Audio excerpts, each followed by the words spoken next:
Good morning, students.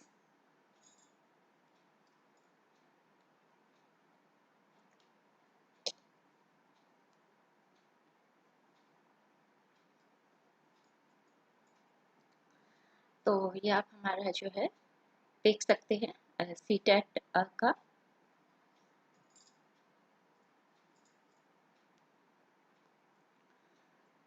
जो है Telegram channel बना हुआ है और इधर है जो फिलर फॉर्म एप्लीकेशन, आप इसको डाउनलोड कर सकते हैं।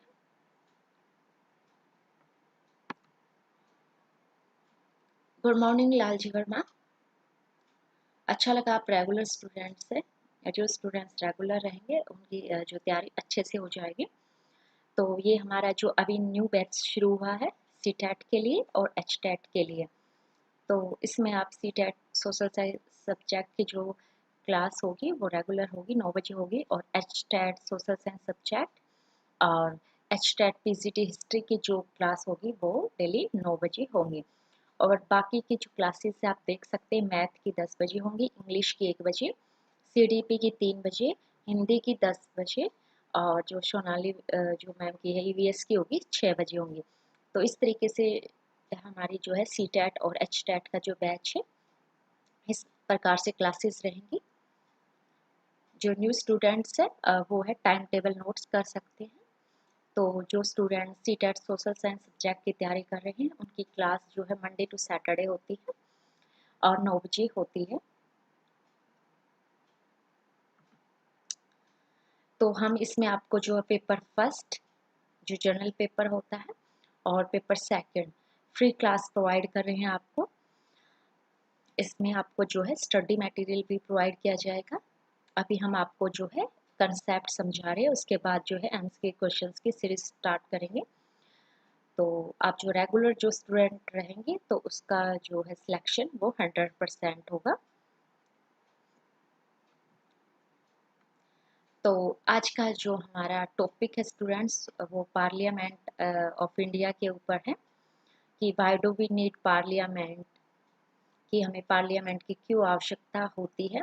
आज इसी के ऊपर देखेंगे। इससे पहले जो सिविक्स के मैंने बहुत सारे टॉपिक करवाए, आपको पावर शेयरिंग का करवाया, उसमें मैंने बताया था किस प्रकार से जो है विधायिका लेजिस्लेचर और जो है एग्जीक्यूटिव कार्यपालिका और न्यायपालिका के बीच जो है पावर को डिस्ट्रीब्यूशन किया गया है। पावर का डिस्ट्रीब्यूशन क्यों आवश्यक है, ताकि जो सेंटर में जो गवर्नमेंट है वो तानाशाही ना हो जाए। तो जो पावर शेयरिंग का टॉपिक है वो इम्पोर्टेंट है, उसको भी स्टूडेंट्स आप देखिए जाके, सिविक्स का है और भी मैंने करवाया है वहाँ पे।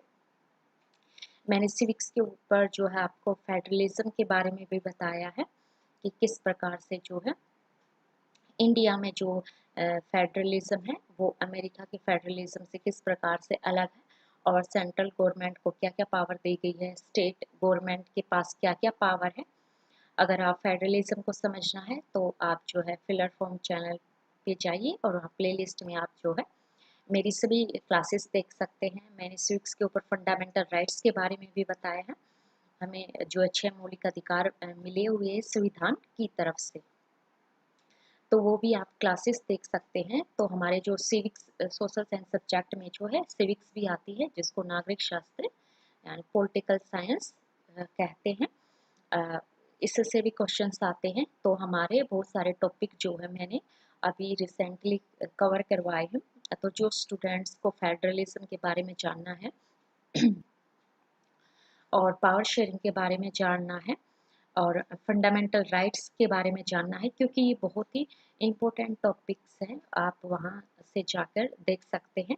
और जब हम सिविक्स की बात करते हैं तो इसमें जो टॉपिक होते हैं वो एक दूसरे से जो है रिलेटेड होते हैं। जब आप एक टॉपिक को समझोगे तभी आपको दूसरा टॉपिक अच्छे से समझ में आएगा। तो आप प्रीवियस क्लास को जाके देख सकते हैं।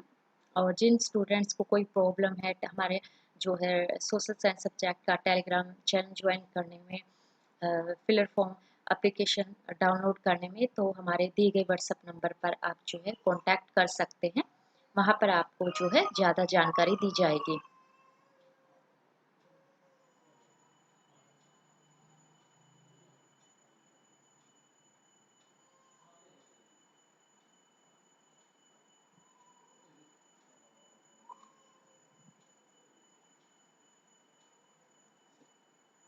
Okay, students.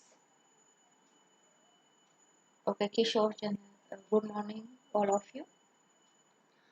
तो स्टार्ट करते आगे। तो पार्लियामेंट ऑफ इंडिया के ऊपर है आज का topic. Why do we need parliament. हमारा पूरा फोकस जो है वो हमारा एनसीईआरटी के ऊपर है, क्योंकि जो सीटेट का एग्जाम्स होता है वो पूरा का पूरा क्या होता है, एनसीईआरटी के बेस्ड होता है। इजी होता है, बस आपको कंसेप्ट समझना है सिविक्स का। अगर आप कंसेप्ट समझ गए सिविक्स का, हिस्ट्री और जो है ज्योग्राफी और इकोनॉमिक्स, तो मेरी इकोनॉमिक्स के ऊपर भी बहुत सारी क्लासेस हुई। तो आपको बस पहले कंसेप्ट समझना है, फिर उससे आप जो है इजीली जो एग्जाम्स में अच्छे मार्क्स स्कोर कर सकते हो। तो जो भी स्टूडेंट्स देख रहे क्लासेस, वो हमारे टेलीग्राम चैनल बना हुआ सोशल साइंस सब्जेक्ट, वहाँ ऐड हो सकते हैं। तो हम समझेंगे एक जो है एक आपके सामने जो है एक निर्णय है, एक सरकारी आदेश है सबसे पहले, कि जो हमें संसद की आवश्यकता क्यों होती है और किस प्रकार से जो है हमारे देश में जितने भी महत्वपूर्ण निर्णय लिए जाते हैं वो क्यों कैसे लिए जाते हैं, वो कैसे पास होते हैं, इस तरीके से आपको समझना है। तो जो हमारे विधायिका होती है, वहाँ बिल पेश किया जाता है। कोई भी जो देश में के लिए जो भी नीति बनती है, भारत के लिए कोई भी नीति बनती है तो उसको पेश किया जाता है। और जो कार्यपालिका होती है, जिसमें जिनकी प्रधानमंत्री और उसकी कैबिनेट मंत्री शामिल होती है, वो क्या करती है, वो उसको इम्प्लीमेंट करती है। और जो हमारी न्यायपालिका होती है, उसको संविधान की व्याख्या करने का अधिकार है। न्यायपालिका ये देखती है कि जो सरकार काम कर रही है वो संविधान के अनुसार कर रही है या नहीं कर रही है। तो इस तरीके से जो पावर शेयरिंग है वो इनमें डिवाइड किया गया है। तो इस प्रकार अब हम देखते हैं कि जब इस सरकार कोई भी एक नीति बनाती है तो किस तरीके से उसको पास करना आवश्यक हो जाता है। तो ये देखेंगे किस प्रकार से। तो हम 13 अगस्त 1990 की बात करते हैं, जिसमें भारत सरकार ने एक आदेश जारी किया था, जिसके में कहा गया था कि एससी और एसटी के अलावा जो है 27% जो नौकरी आरक्षण का लाभ है वो किसको और दिया जाएगा, वो जो हमारे ये सामाजिक और शैक्षणिक रूप से पिछड़ा हुआ वर्ग है उसको दिया जाएगा। तो 27% जो आरक्षण की बात का मुद्दा जो है 13 अगस्त 1990 को उठाया गया था। और इसमें जो है सामाजिक और जो है शैक्षणिक रूप से जो पिछड़ा वर्ग होता है, SEBC उसको बोलते हैं, एक नई श्रेणी को ऐड किया गया था। और इसमें केवल पिछड़े वर्ग के लोग को ही इसमें आरक्षण दिया गया था। तो जब भारत सरकार थी उस समय, तो उसको यह डिसीजन लेना था। तो ये डिसीजन पास करने के लिए कि कैसे इसको पेश किया गया, कैसे पास होता है, ये देखते हैं। तो ये डिसीजन था। The order says then, other than SC and SST, the 27% job reservation benefit will be provided to third category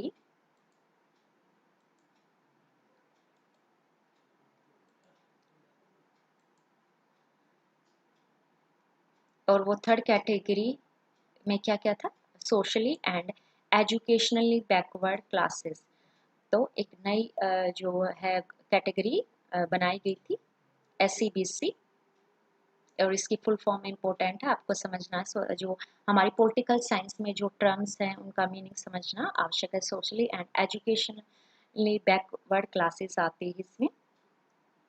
तो ये सरकार को एक डिसीजन लेना था, इसके रिगार्डिंग एक पॉलिसी बनाई गई थी।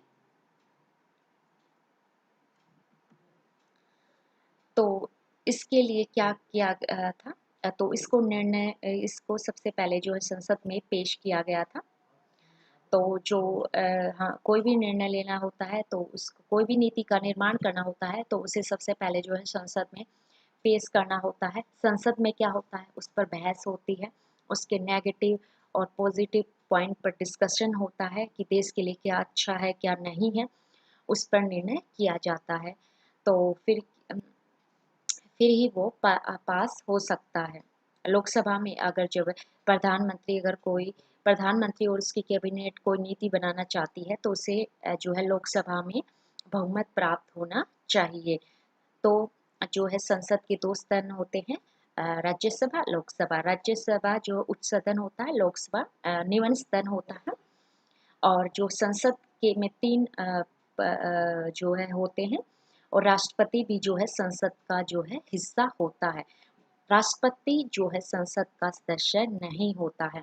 तो एग्जाम्स में क्वेश्चंस पूछा जाता है, क्या राष्ट्रपति जो है वो संसद का सदस्य होता है? तो राष्ट्रपति संसद का सदस्य नहीं होता है, वो उसका हिस्सा होता है। वो लोकसभा और राज्यसभा दोनों की जो है संयुक्त बैठक का जो है अधिवेशन बुला सकता है। ये राष्ट्रपति का कार्य होता है। तो इस तरीके से यहाँ पर जुड़े हुए हैं संसद, राष्ट्रपति, प्रधानमंत्री, ये सब जो है इस तरीके से जो है ये टॉपिक एक दूसरे से रिलेटेड है।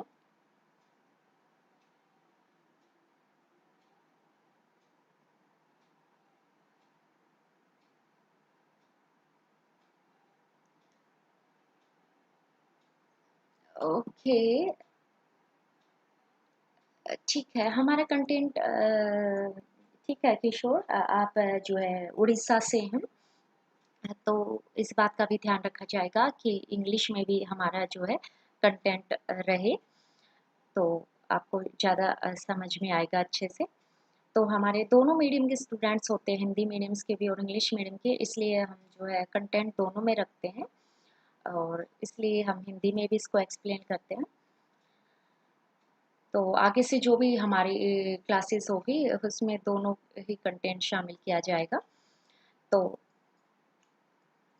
आई होप आपको हिंदी समझ में आ रही होगी किशोर।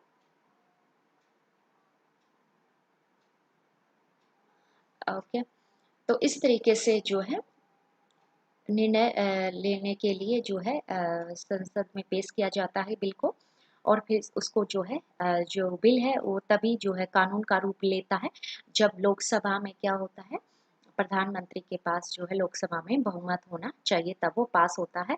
और साइन करने के लिए वो राष्ट्रपति के पास जाता है वो बिल, और राष्ट्रपति को अगर उस पर कोई लगता है कि उस बिल में कोई कमी है या वो देश के हित के लिए नहीं है, तो वो उसको पुनर्विचार के लिए वापस से जो है संसद में भेज सकता है। लेकिन फिर भी अगर फिर बहुमत प्राप्त हो जाता है, फिर राष्ट्रपति को उस पर साइन करने होते हैं।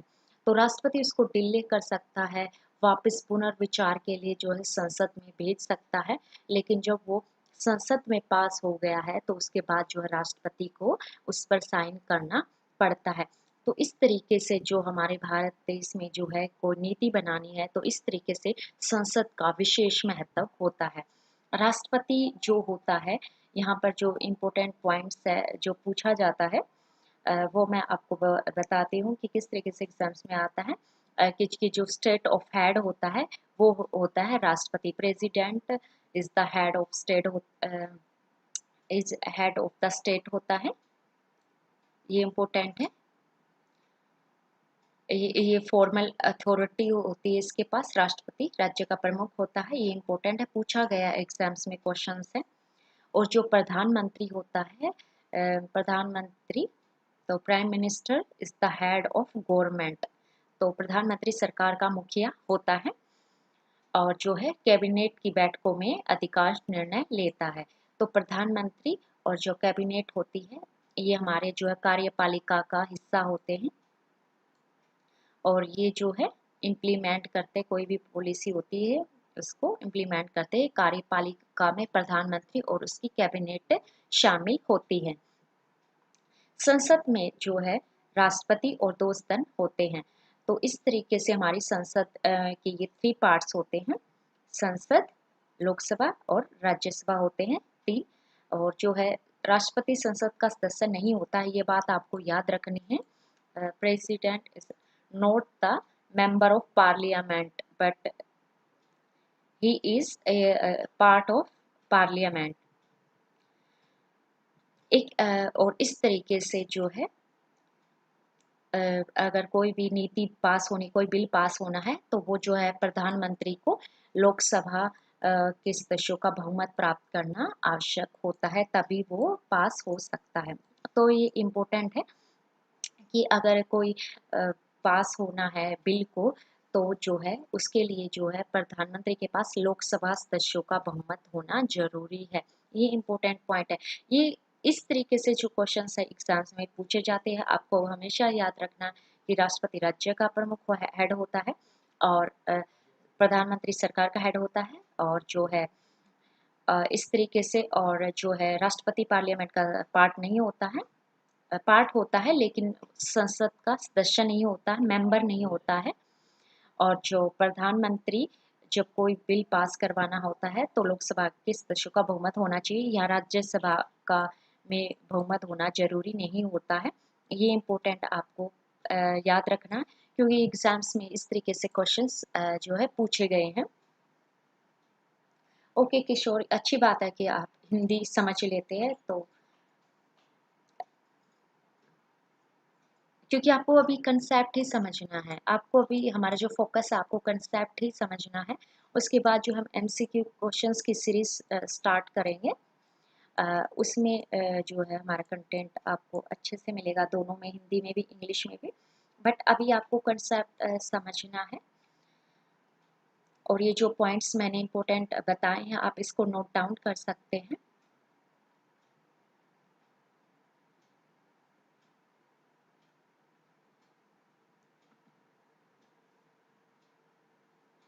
The decisions, the decision makers who decided to issue this memorandum. So such a decision would have involved other functionaries in India such as Parliament, and Parliament include the President is the head of state and is the highest formal authority. The Prime Minister is the head of government and takes most of the decision in the cabinet meetings. Parliament consisted of President and two houses, Lok Sabha and Rajya Sabha. Lok Sabha is called lower and Rajya Sabha is called upper. The Prime Minister must have the support of a majority of Lok Sabha members to pass a memorandum.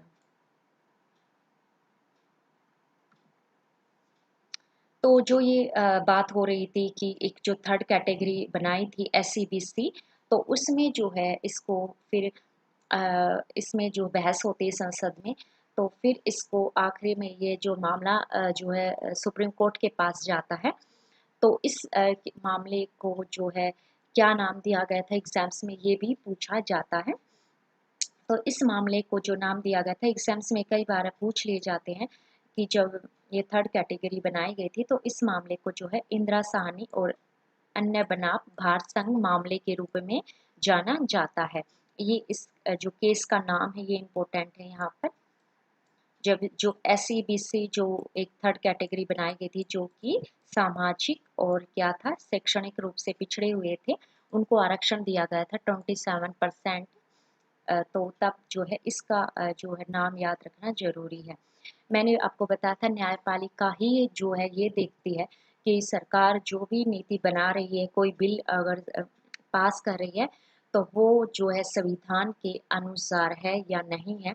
तो ये न्यायपालिका को ये संविधान की व्याख्या करने का अधिकार है। तो जो नीति और बिल जो है वो संविधान के अनुसार होते हैं तो सुप्रीम कोर्ट उसको जो है पास कर देती है। तो फिर ये जब से सुप्रीम कोर्ट में जाता है तो इस तरीके से आपने देखा कि कोई भी अगर एक देश में, भारत देश में कोई भी नीति का निर्माण करना है तो उसमें संसद शामिल होती है, फिर उस पर राष्ट्रपति के साइन होते हैं। अगर फिर भी लोगों को कुछ आपत्ति होती है, हमारे जो प्रेशर ग्रुप्स आपको समझने होंगे, कुछ सोसाइटी में प्रेशर ग्रुप्स होते हैं जो अलग अलग कम्युनिटी का प्रतिनिधित्व करते हैं। वो धर्म के आधार पर भी वो कम्युनिटी का निर्माण कर सकते हैं, भाषा के आधार पर भी वो अपनी कम्युनिटी का निर्माण कर सकते हैं। ये प्रेशर ग्रुप आते हैं। NGO होते हैं, वो भी जो होते हैं NGO, जो NGO होते हैं ये भी क्या करते हैं, ये सरकार पर दबाव डालते हैं अगर उनको लगता है कि ये देश कुछ समुदाय के हितों के लिए जो सरकार ये नीति लेके आई है, ये समाज के कुछ वर्गों के हित में नहीं है, तो ये भी समुदाय होते हैं, इनको प्रेशर ग्रुप्स बोलते हैं। तो जो सिविक्स होती है उसमें ये टर्मिनोलॉजी होती है जिनका इस्तेमाल होता है, तो इस सरकार पर दबाव डालते हैं। तो इस तरीके से जब, क्योंकि जब ये बिल पास हो जाता है तो जो एनजीओ वगैरह होते हैं तो सुप्रीम कोर्ट में जो है अपील करते हैं कि वो इस सरकार के फैसले को सही नहीं मानते हैं। तो फिर संविधान, जो सर्वोच्च न्यायालय जो होती है, वो क्या करती है, वो फिर उसको उसको संविधान की व्याख्या के अनुसार देखती है कि संविधान में के अकॉर्डिंग वो सही या नहीं है, और फिर उसको स्पष्ट करती है। तो 92 में क्या किया गया, सर्वोच्च न्यायालय के न्यायाधीशों ने कहा कि जो भारत सरकार ने जो है नीति बनाई है ये वैलिड है, और इस प्रकार जो है विवाद समाप्त हो जाता है, और तब से लेकर अब तक इस नीति का पालन किया जाता है। तो आज का जो टॉपिक हमने इस मुकदमे के जरिए देखा कि संसद जो है, कोई भी संसद की हमें क्यों ज़रूरत होती है।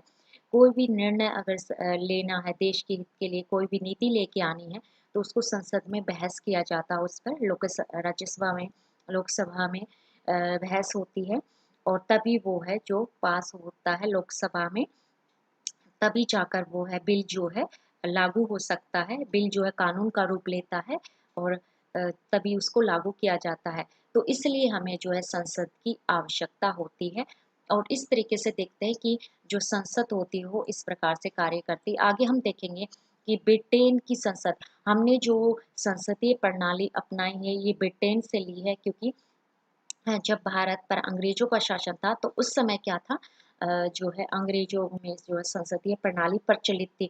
तो भारत में जब हम मौलिक अधिकारों वगैरह की बात पढ़ते हैं कि संविधान से क्या क्या लिया गया है इंग्लैंड से, तो संसदीय जो प्रणाली सिस्टम है ये हमने जो है इंग्लैंड से लिया है। फिर भी इंग्लैंड में जो संसदीय प्रणाली प्रचलित है और भारत में जो संसद किस तरीके से काम करती है, वो वहाँ पर भी डिफरेंस देखने को मिलता है। अब हम देखेंगे कि भारत में किस प्रकार से जो संसद कार्य करती है, वो इंग्लैंड में जो संसद कार्य करती है किस प्रकार से, दोनों में डिफरेंस है, उसको देखते हैं। इससे आपको समझ में आएगा कि हमें संसद की आवश्यकता क्यों है, और संसद के करैक्टरिस्टिक्स क्या होते हैं। इस तरीके से आपको ये जो टॉपिक है अच्छे से समझ में आएगा, और ये एनसीईआरटी का टॉपिक है, इम्पोर्टेंट है उसमें, कि why do we need parliament. इसमें जो है दो टॉपिक है संसद के ऊपर एनसीईआरटी की बुक्स में, तो हम उन दोनों ही जो टॉपिक को आज कवर कर रहे हैं।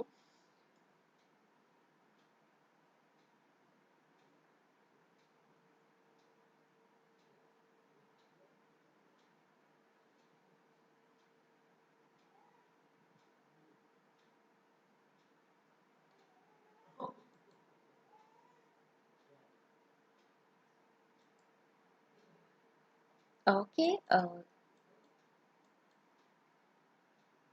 ओके स्टूडेंट्स, आई होप आपको समझ में आ रहा होगा कि हमें संसद की आवश्यकता क्यों है। तो अब इंग्लिश में ये कंटेंट है, आप इसको देख ले। तो this dispute resolved by Supreme Court, और this case was known as the Indira Sahni and other versus Union of India case, and the Supreme Court judges declared that this order of the government was valid. So Supreme Court declared this order valid, or thus the dispute came to an end, and this policy has been followed since then.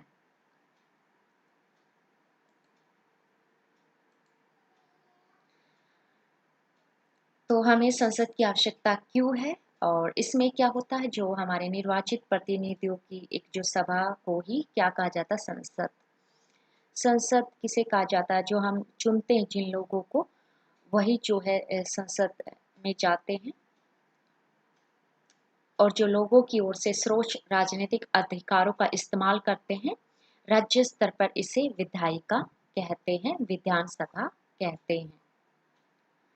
अलग अलग देशों में इसको अलग अलग नाम से जाना जाता है। तो संसद की डेफिनेशन आपको समझ में आ गई होगी।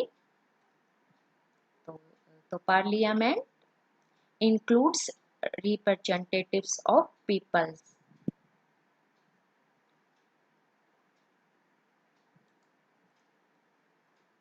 तो अब देखते हैं कि सरकार की जो संसदीय प्रणाली होती है भारत और ब्रिटेन में क्या क्या डिफरेंस है, उस पर देखते हैं क्या क्या डिफरेंस है। तो भारत में जो है सरकार के संसदीय स्वरूप को चुना गया है क्योंकि संविधान निर्माता इंग्लैंड में जो संसदीय रूप था उससे प्रभावित थे, इसलिए उन्होंने जो है कुछ चेंजेस के साथ जो है वह वैसी व्यवस्था को अपनाया था।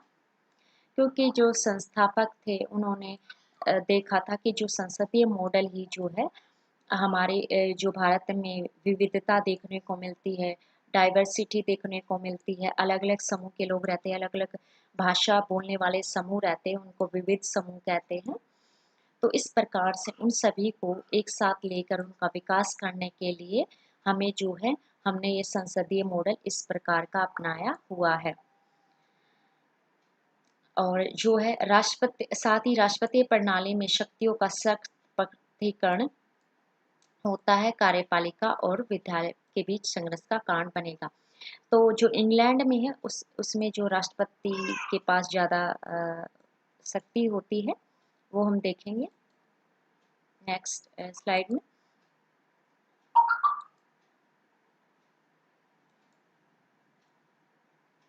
तो भारत में पहले बात करते हैं, भारत में जो विधायिका होती है और कार्यपालिका होती है के बीच घनिष्ठ संबंध होता है। यहाँ जो मंत्री परिषद के साथ जो प्रधानमंत्री होता है, यानी प्रधानमंत्री के साथ जो कैबिनेट होती है वो कार्यपालिका बनाते हैं और संसद जो हो वो विधायिका कहलाती है। संसद में जो लोकसभा राज्यसभा होती है उसको विधायिका कहते हैं। यहाँ पर विधायिका में ही बिल पेश किया जाता है, उस पर बहस होती है और उसको पारित किया जाता है। और जो है कार्यपालिका जिसको एग्जीक्यूटिव कहते हैं वो उसमें जो प्रधानमंत्री और उसकी कैबिनेट मंत्री शामिल होती है। तो आपको पता होना चाहिए जो हमारी कार्यपालिका में कौन शामिल होता है और विधायिका में संसद आती है और कार्यपालिका में प्रधानमंत्री उसकी कैबिनेट आती है। प्रधानमंत्री और मंत्री जो होते हैं संसद के सदस्यों से ही चुने जाते हैं, जिसका अर्थ हुआ कि कार्यपालिका जो है विधायिका से ही निकलती है।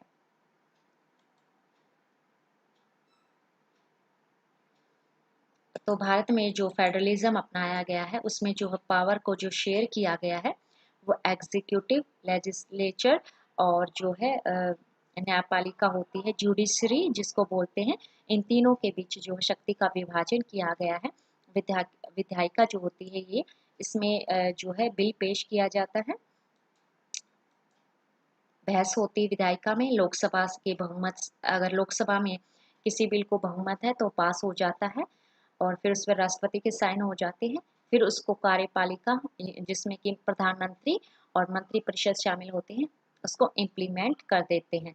तो इस प्रकार से हमारे जो संसद की विशेषता है इसमें विधायिका और कार्यपालिका के बीच संबंध होता है। और वो किस प्रकार का संबंध होता है, क्योंकि जो हमारी कार्यपालिका होती है वो विधायिका जो संसद के सदस्य होना जरूरी होता है, उसी से जो है हमारी कार्यपालिका का निर्माण होता है। तो ये विशेषता है हमारी संसद की। ये एग्जाम्स में पूछा जाता है कि हमारे तो there is a close relationship between the legislature and the executive. तो इस प्रकार से जो है यहाँ पर जो है एक घनिष्ठ संबंध होता है विधायिका और कार्यपालिका के बीच। आप किस प्रकार से इसको डिफाइन कर सकते हैं, अब आपको पता चल गया होगा कि हमारी विधायिका के जो सदस्य होते हैं, संसद के जो सदस्य होते हैं, उन्हीं में से जो है कार्यपालिका का जो है निर्माण होता है।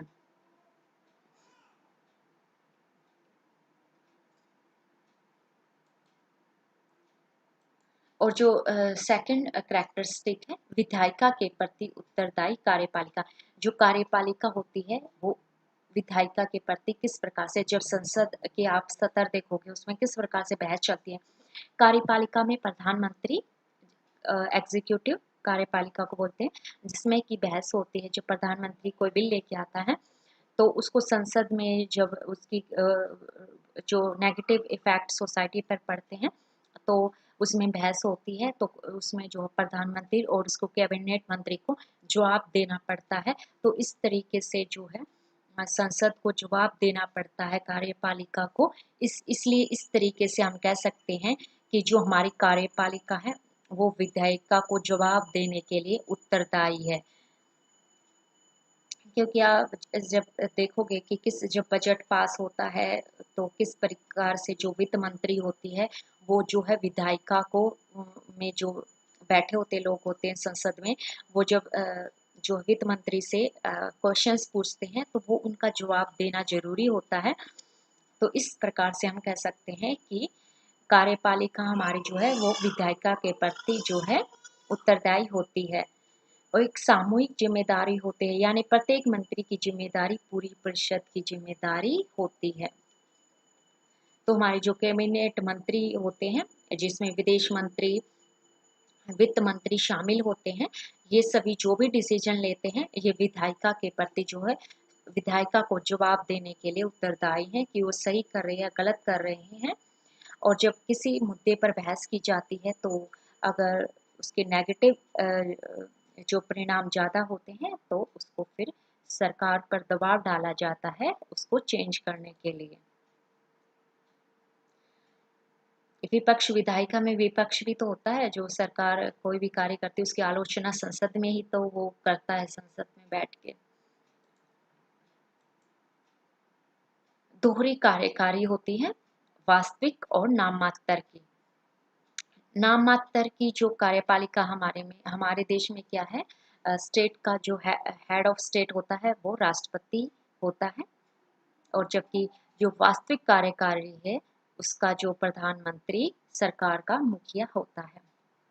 तो इस तरीके से हमारे यहाँ जो है ड्यूअल कंसेप्ट चलता है कार्यपालिका का, यानी कि जो नाम मात्र का जो है वो राज्य का प्रमुख राष्ट्रपति को माना गया है, और लेकिन वास्तविक शक्ति जो है प्रधानमंत्री के पास होती है।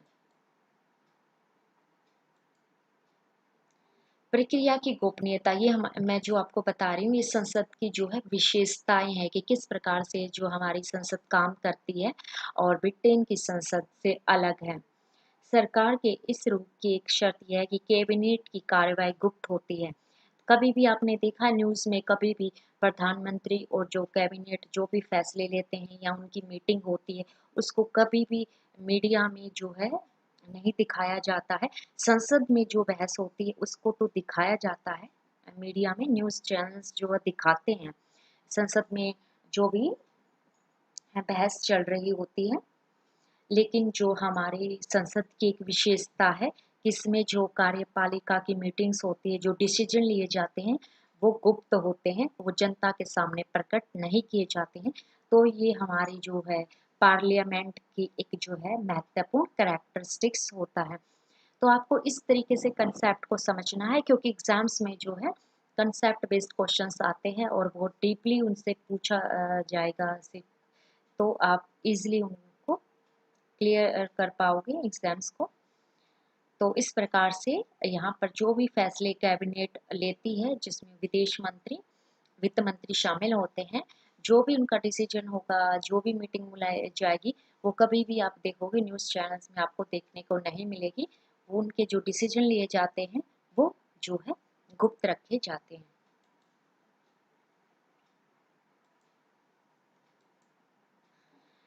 प्रधानमंत्री जो है वो सरकार का नेतृत्व करता है और सरकार के इस रूप का नेता प्रधानमंत्री होता है।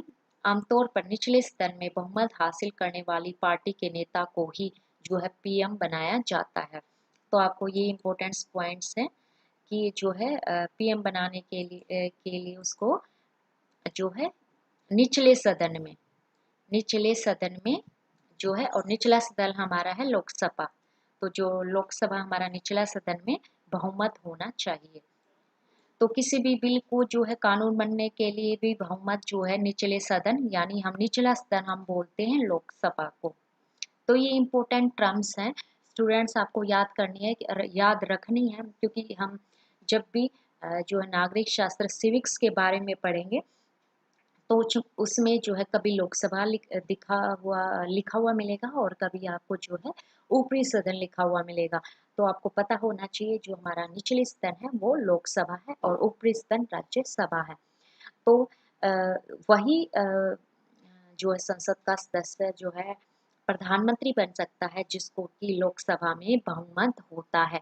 तो ये इस तरीके से क्वेश्चंस जो हमारे एग्जाम्स में जो हमारा जो सिविक्स नागरिक शास्त्र का जो पार्ट से जो क्वेश्चंस आते हैं वो इसी तरीके से आते हैं कि प्रधानमंत्री जो सरकार का नेता होता है उसको कहाँ पर बहुमत होना चाहिए। ऑप्शंस देखने को मिलेंगे, क्या वो लोकसभा का अध्यक्ष होना चाहिए, क्या वह राज्यसभा का अध्यक्ष होना चाहिए। तो इस तरीके से क्वेश्चंस एग्जाम्स में पूछे जाते हैं। तो आपको तो याद रखना है लोकसभा में उसके पास बहुमत होना चाहिए।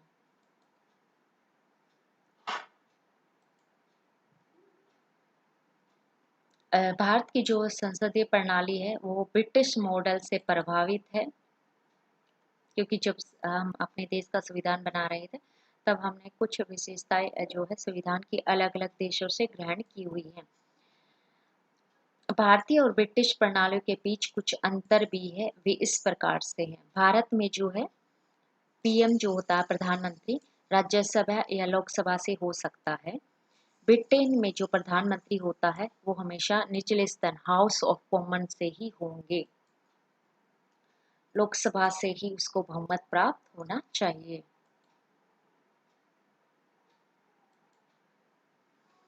ब्रिटेन में एक बार नियुक्त होने वाला जो स्पीकर होता है औपचारिक रूप से अपने राजनीतिक दल से इस्तीफा देता है। भारत में जो स्पीकर होता है जो संसद की अध्यक्षता करता है उसको स्पीकर कहते हैं। वह अपनी पार्टी का सदस्य बना रहता है। तो जो संसद होती है हमारी उसमें जो दोनों सदनों की अध्यक्ष होता है उनके जो स्तर बुलाता है उसको स्पीकर कहते हैं। तो ब्रिटेन में क्या होता है उसको अपने राजनीतिक दल से क्या है त्याग पत्र देना होता है, लेकिन भारत में है वह अपनी ही पार्टी का सदस्य बना रहता है। हालांकि उससे जो है कार्यवाही में जो है निष्पक्ष रहने की उम्मीद की जाती है, अनबायस रहने की उम्मीद की जाती है। तो इस तरीके से कुछ डिफरेंस है ब्रिटेन की संसद में और भारत की जो संसद प्रणाली है उसमें। तो यहाँ पर स्पीकर से अगर क्वेश्चन पूछा जाए कि लोकसभा का जो संसद के दोनों सदनों के जो अध्यक्ष करता स्पीकर वह अपनी पार्टी का सदस्य बना रहता है, उसे त्यागपत्र देना नहीं होता है। तो यहाँ पर जो हम कंसेप्ट को समझ रहे हैं वो काफ़ी गहराई से समझ रहे हैं, क्योंकि जो है हमारा नागरिक शास्त्र के टॉपिक होते हैं वो एक दूसरे से रिलेटेड होते हैं। तो ये आगे भी आपको एक जो है देखने को मिलेंगे, आगे जो हम और टॉपिक पढ़ेंगे उसके बारे में। भारत में छाया कैबिनेट की अवधारणा देखने को नहीं मिलती है। ब्रिटेन में विपक्ष जो होता है एक कैबिनेट बनाता है, शैडो कैबिनेट जिसको कहते हैं, जो सरकार के कार्यों की जांच करता है। देखो यहाँ पर विपक्ष जो करता है सिर्फ जो संसद में होता है वहां पर क्वेश्चंस पूछता है, उसकी सरकार की आलोचना करता है।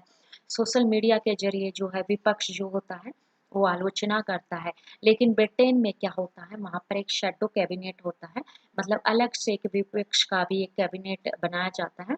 यहाँ पर तो कैबिनेट के जो भी मीटिंग्स होते हैं फैसले होते हैं उसको गुप्त रखा जाता है। लेकिन ब्रिटेन में क्या होता है वहां पर एक कैबिनेट होती है जो सरकार के कार्यों की जांच करने के लिए अलग से बनाई जाती है। तो इस तरीके से जो भारत की संसद और जो है ब्रिटेन की संसद में कुछ डिफरेंस है।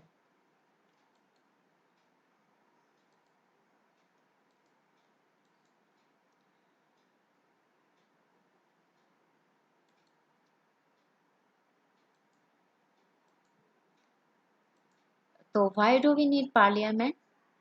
An assembly of elected representatives is called parliament, which exercise supreme political authority on behalf of the people. तो ये जो हमारी पार्लियामेंट की डेफिनेशन है। At the state level, this is called the legislature or the legislative assembly. The name may vary in different countries, but such as assembly exists in every democracy.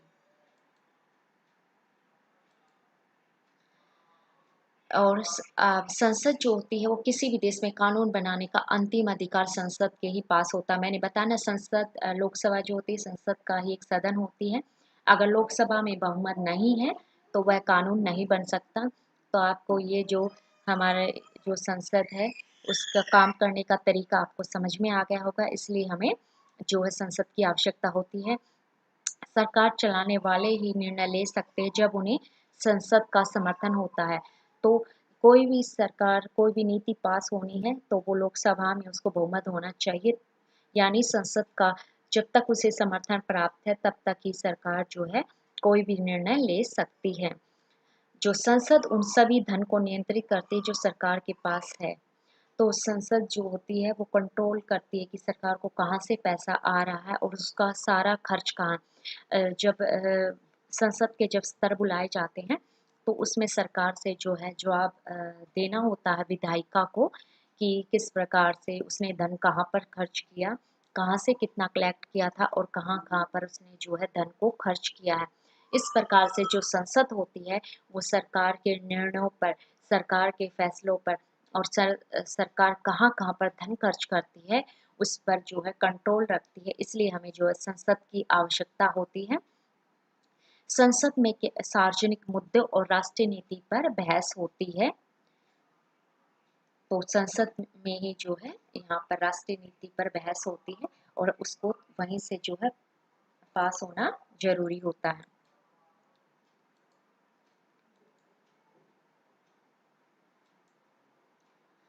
Bharat में संसद में दो सदन होते हैं, दो सदनों के रूप में जाना जाता है। राज्यों की परिषद को राज्यसभा कहते हैं, लोकसभा होती है और भारत का राष्ट्रपति संसद का हिस्सा होता है। तो इस तरीके से हमारी संसद का जो है निर्माण होता है। और जो राष्ट्रपति होता है वह किसी भी सदन का सदस्य नहीं है। सदनों में बने सभी कानून जो है राष्ट्रपति की सहमति मिलने के बाद ही पारित हो सकते हैं। तो ये हमारी संसद का स्ट्रक्चर है कि किस तरीके से हमारी संसद का निर्माण हुआ है। ये एग्जाम्स में क्वेश्चंस पूछे जाते हैं। तो राज्यों की परिषद को राज्यसभा कहा जाता है और लोकसभा होती है। और ये भारतीय संविधान राज्यसभा को राज्यों पर कुछ विशेष अधिकार देता है, लेकिन ज्यादातर मामलों में जो लोकसभा ही स्रोत शक्ति का प्रयोग करती है। तो जो राज्यसभा को जो है राज्यों पर अधिकार प्राप्त होते हैं, लेकिन लोकसभा को ज्यादा शक्तियां प्राप्त है। ये इम्पोर्टेंट पॉइंट है यहाँ पर। तो ज्यादातर जो पावर होती है तो वो लोकसभा के पास होती है। तो Lok Sabha having superior authority than Rajya Sabha.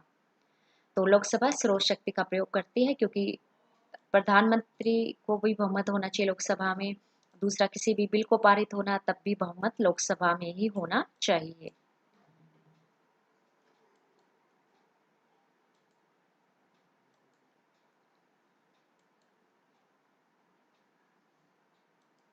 In India, Parliament consists of two houses. These houses are known as the Council of States and the Houses of the People. तो काउंसिल ऑफ स्टेट्स को हम राज्यसभा कहते हैं एंड द लोक and Lok Sabha is called the house of the people. तो लोकसभा में इसको जो है अपर इसको जो लोअर सदन कहते हैं। क्यों कहते हैं? क्योंकि इसमें जो है जो लोगों से चुने हुए जो सदस्य होते हैं वो लोकसभा में शामिल होते हैं, डायरेक्ट लोकसभा में शामिल होते हैं। The president of India is a part of parliament. तो जो प्रेसिडेंट होता है वो पार्लियामेंट का पार्ट होता है। although he she is not a member of either house, all laws made in the houses come into force only after receiving the assent of the president. Indian constitution does give the Rajya Sabha some special powers over the states. तो राज्य सभा having powers over the states, but on most of the matters the Lok Sabha exercise supreme powers. तो ये important है। यहाँ पर जो ये पॉइंट बनता है कि Indian constitution give the power some special powers to Rajya Sabha, and but most of the matters Lok Sabha exercises supreme power.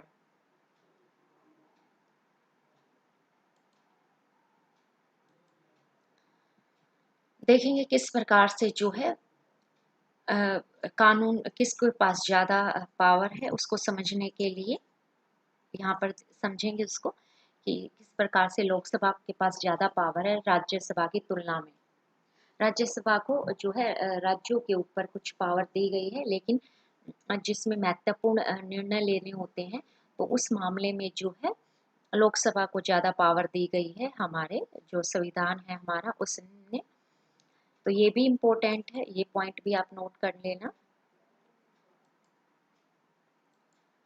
तो किसी भी सामान्य कानून को दोनों सदनों द्वारा पारित करने की आवश्यकता होती है। तो जो जब सामान्य कानून होता है वो दोनों सदनों में पारित होता है, लोकसभा राज्यसभा में। लेकिन यदि दोनों सदनों के बीच कोई बहस हो जाए, कोई अंतर हो, तो अंतिम निर्णय जो एक संयुक्त सत्र में लिया जाता है, जिसमें दोनों सदनों के सदस्य एक साथ बैठते हैं। और ऐसी बैठक में लोकसभा का विचार को जो है ज़्यादा महत्व दिया जाता है, क्योंकि लोकसभा के बहुत सारे सदस्य होते हैं। तो हम यहाँ देख रहे हैं कि हमारी जो संसद के जो दो सदन होते हैं, लोकसभा और राज्यसभा होते हैं, तो सामान्य कानून को है दोनों सदनों में ही जो है भेजा जाता है। तो राज्यसभा में भी बहस होती है कानून के ऊपर, लोकसभा में भी बहस होती है। लेकिन जब लोकसभा पारित कर देती है लेकिन राज्यसभा उस पर जो है पास नहीं करती है, तब जो है राष्ट्रपति इन दोनों का जो है संयुक्त सत्र बुलाता है, और उसमें जो है लोकसभा के सदस्य ज़्यादा होते हैं और वो लोकसभा का बहुमत होना जरूरी हो जाता है। तो इसलिए जो है लोकसभा के पास ऑटोमेटिकली ज़्यादा पावर क्यों है, क्योंकि लोकसभा के बहुत सारे सदस्य होते हैं और राज्यसभा के सदस्य जो है लोकसभा के सदस्यों से आधे होते हैं। तो इसलिए जो लोकसभा के पास ज़्यादा पावर दी गई है, तो इसलिए लोकसभा में बहुमत होना जरूरी होता है। लोकसभा धन के मामलों में अधिक शक्तियों का इस्तेमाल करती है। लोकसभा मंत्रिपरिषद को नियंत्रित करती है। तो ये इम्पोर्टेंट है। धन के मामले में अधिक शक्तियों का इस्तेमाल जो है, धन से रिलेटेड कोई भी बिल पारित करना है तो उसको जो है लोकसभा में ही पेश किया, लोकसभा में बहुमत होना बहुत जरूरी होता है। तो यहाँ पर ये है कि किस तरीके से जो है लोकसभा के पास इतनी पावर कैसे आ जाती है, लोकसभा के सदस्य ज़्यादा हैं। तो इसी प्रकार जब दोनों राज्यसभा और लोकसभा में जब किसी बिल को पास किया जाता है, राज्यसभा उसको पारित नहीं करती है लेकिन लोकसभा जो होती है उसके समर्थन में होती है, तो वो बिल पास हो जाता है, क्योंकि लोकसभा के जो सदस्य होते हैं वो ज़्यादा होते हैं।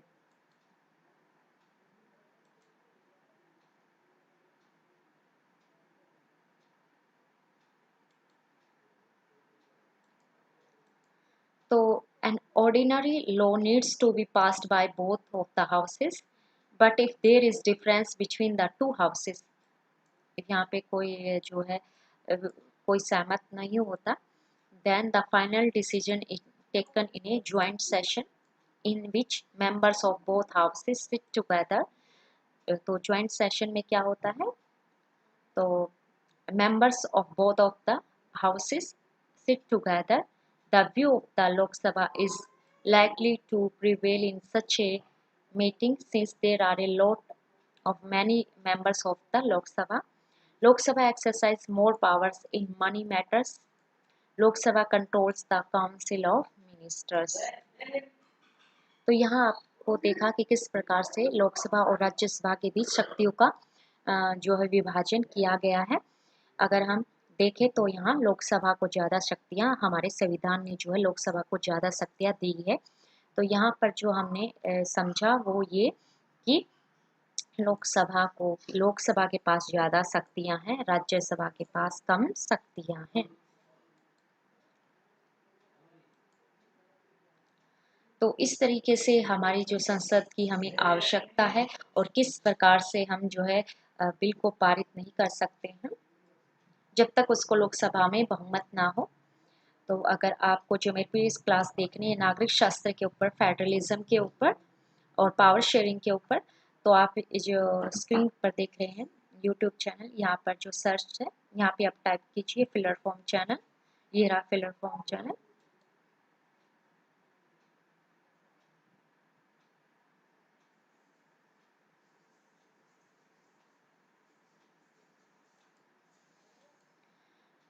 फिलर फॉर्म चैनल यहाँ पे टाइप कीजिए और यहाँ पे आप फिर ये चैनल ओपन हो जाएगा ऐसे, उसको सब्सक्राइब कीजिए और बेल आइकन पर क्लिक कीजिए।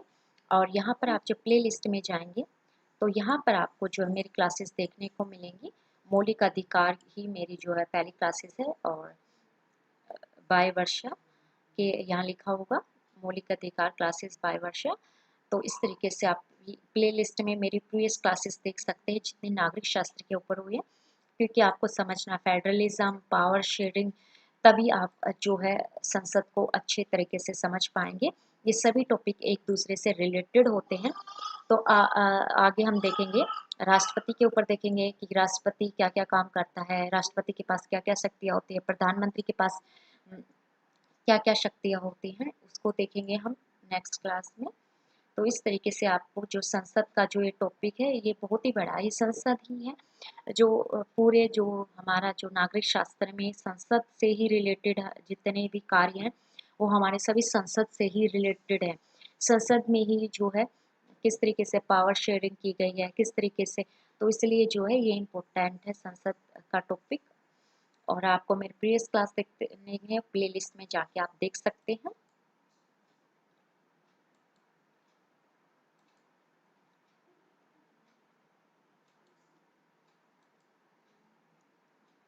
तो अगर कोई नोट्स कोई जानकारी आपको चाहिए तो ये व्हाट्सअप नंबर दिया है 8233651148 पर आप कॉन्टेक्ट कर सकते हैं, और जो है आपको जो भी जानकारी चाहिए वो यहाँ से ले सकते हैं। तो स्टूडेंट्स कल मिलते हैं 9 बजे, एक नया टॉपिक मैं आपके लिए लेके आऊँगी कल। कंसेप्ट हमारा पूरा फोकस अभी आपको कंसेप्ट पर फोकस करना है। तो thank you all of you.